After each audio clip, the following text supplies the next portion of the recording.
अस्सलाम वालेकुम दोस्तों। आज का हमारा टॉपिक है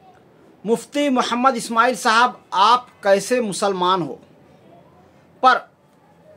इस बारे में बात करने से पहले मैं कुछ सियासी नेताओं के मानने वालों से खिताब करना चाहूँगा, उनसे बात करना चाहूँगा, उनके बारे में ये कहना चाहूँगा कि आप कैसे मुसलमान हो, आप कैसे मुफ्ती बने फिर रहे हो। आप एक ऐसे सियासी नेता के चम्मचगिरी कर रहे हो या उनके कहने पर हमारे शहर के मुफ्ती साहब या किसी आलिम दीन पर उंगली उठा रहे हो और उन्हें बुरा भला कह रहे हो बाकायदा नाम लेकर। आप कैसे मुसलमान हो? आप कैसे ये सोच सकते हो कि आपकी पकड़ नहीं होगी? और आप कैसे ये समझ सकते हो कि आपका जो सियासी रहनुमा है वो कामयाब होगा, जबकि वो हमारे हुजूर हज़रत मोहम्मद मुस्तफ़ा सल्लल्लाहु अलैहि वसल्लम की बद्दुआ का हकदार हो रहा है। हमारे हबीब हज़रत मोहम्मद मुस्तफ़ा सल्लल्लाहु अलैहि वसल्लम ने बाकायदा ये बद्दुआ की थी और ये दुआ भी की थी। हमारे नबी पाक सल्लल्लाहु अलैहि वसल्लम ने दुआ की थी कि ऐ अल्लाह उसकी मदद फरमा जो दीन मोहम्मदी की मदद फरमाए, और ऐ अल्लाह उसको तबाह व बर्बाद कर दे जो दीन मोहम्मदी को बर्बाद करने पे तुलाओ। और सीधा और साफ नज़र आ रहा है जिस तरह पर से आज के सियासतदान हमारे उलमा पर, हमारे अकाबिरीन पर उंगलियां उठा रहे हैं, और जिस तरह से आज तक उन्होंने सियासत की है, दो नंबरी काम करके बोलो या नशे का व्यापार करके बोलो या एक एक प्लाट को 10-10 लोगों को बेचने का बोलो या किसी भी तरह की धांधली करने का कहो, आज तक उन्होंने दीन मोहम्मदी सल्लल्लाहु अलैहि वसल्लम के ख़िलाफ़ साजिशें ही की है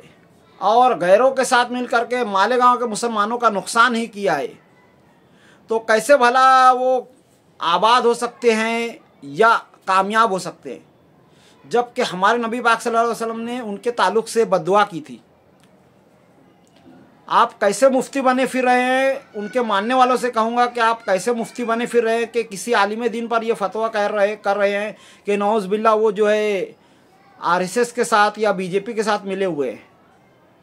अब सीधे आते हैं अपने टॉपिक पर कि मुफ्ती इस्माइल साहब आप कैसे मुसलमान हो। आप कैसे मुसलमान हो कि आपकी एक इज़्ज़त भरी ज़िंदगी थी, आप एक आलिम दीन थे जिसको सारा शहर इज़्ज़त की निगाह से देखा करता था, और सिर्फ़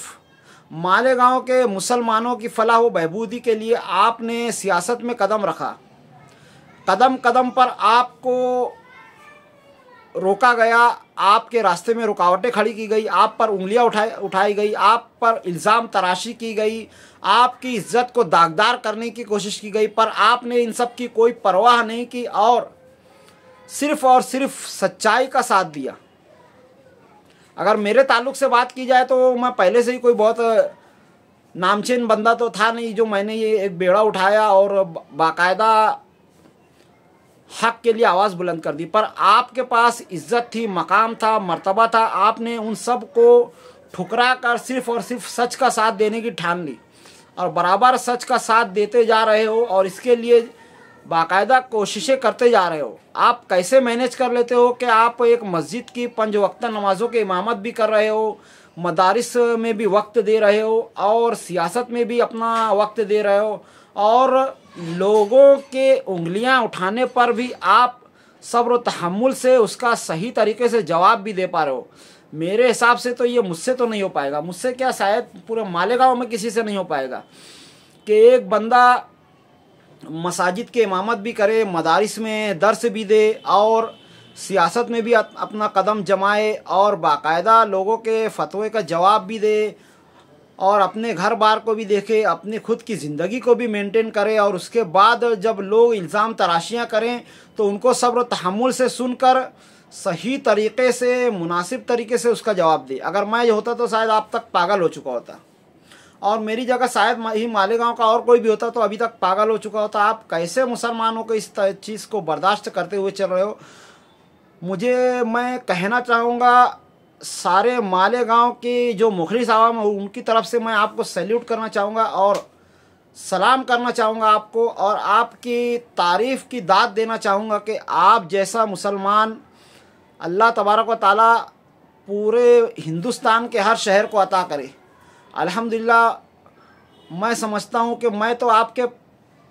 चप्पल की धूल भी नहीं हूँ, और इसी तरह से जो लोग आप पर उंगलियां तराशते हैं, मैं समझता हूँ कि बहुत ही गलत कर रहे हैं। और जो लोग आपके मुकाबिल में खड़े हैं, मैं कहना चाहूँगा कि वो आपके मुकाबले के तो है ही नहीं। अल्हम्दुलिल्लाह आपने इन सब चीज़ों को नज़रअंदाज करके सिर्फ़ और सिर्फ एक अल्लाह का नाम ले करके सियासत में कदम रखा है। मेरी दुआ है और मालेगांव शहर के तमाम मुखलिस लोगों की तरफ से दुआ है कि आपको अल्लाह तबारक व तआला कामयाब व कामरान करे, दुनिया में भी और आखिरत में भी, और आपकी इन कुर्बानियों को, इन कोशिशों को कबूल फरमाए, और आप सल्लल्लाहु अलैहि वसल्लम और उनके सहाबा के साथ आपका क़यामत में हश्र फरमाए। मेरी यही दुआ है, और मैं यही चाहूँगा कि आपकी इन कोशिशों में अगर मुझसे भी कुछ हो सके तो ज़रूर बताइए, मैं ज़रूर को इसके लिए कुछ करूँगा। और मैं ये चाहूँगा कि जो लोग आप पर उंगलियां उठाते हैं, तो उनसे मैं कहूँगा कि जिन लोगों के लिए आप उंगलियां उठा रहे हो, जिन सियासी नेताओं की चम्मचगिरी करके या उनका पैसा खा करके आप उंगलियां उठा रहे हो, ज़रा उनसे हमारे मुफ्ती मोहम्मद इस्माइल साहब का मुकाबला करो। हमारे मुफ्ती मोहम्मद इस्माइल साहब वो हस्ती हैं जिनको खुद हुजूर पाक सल्लल्लाहु अलैहि वसल्लम ने बारहा ख्वाब में अपना दीदार फरमाया है, और उनके मुकाबिल में आप जिन लोगों को अच्छा ठहरा रहे हो या जिनको वोट के लिए आप कह रहे हो, मैं समझता हूँ उनके ख्वाब में तो शैतान तक नहीं आता होगा, क्योंकि शैतान भी कहता होगा इतना गिरा हुआ तो मैं खुद भी नहीं हूँ। तो अल्लाह के वास्ते ऐसे कुत्तों की और ऐसे बिके हुए लोगों की चमचागिरी बंद करें, और अगर आपके अंदर ज़रा सा भी ईमान है तो एक बार खुलूस दिल से अल्लाह तबारक व तआला के हुजूर तौबा करें और मुफ्ती मोहम्मद इस्माइल साहब का साथ दें। तो आज की वीडियो में इतना ही, मिलते हैं अगली वीडियो में, तब तक के लिए खुदा हाफिज़। अस्सलामु अलैकुम व रहमतुल्लाहि व बरकातुहू।